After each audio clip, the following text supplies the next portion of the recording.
देखे के बहाने कोचिंग जालू हमसे बतियाबू का कि रोज देखे के बहाने कोचिंग जालू हमसे बतियाबू का आ पेपर आ रहल बा परेलवा में।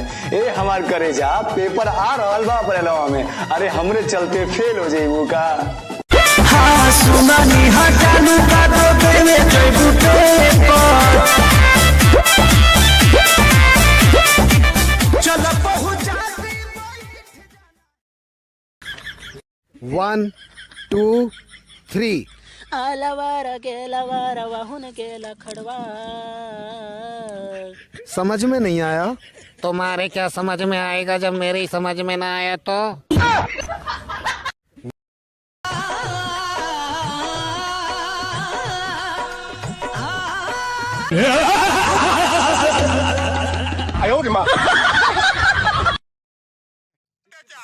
ना खाना बनाए ना बर्तन माजो। मजाक करत रहनी हम ना करब तो क्या करी। अच्छा काका ई बताओ, पहले धरती हिलेला तो आसमान फाटेला कि जमीन फाटेला? माना धरती तो बाद में फाटेला, पहले गड़िया फट जाला। बहुत इंटेलिजेंट है ना तू, बहुत इंटेलिजेंट। तो मेरे 4 सवाल का जवाब एक लाइन में देना।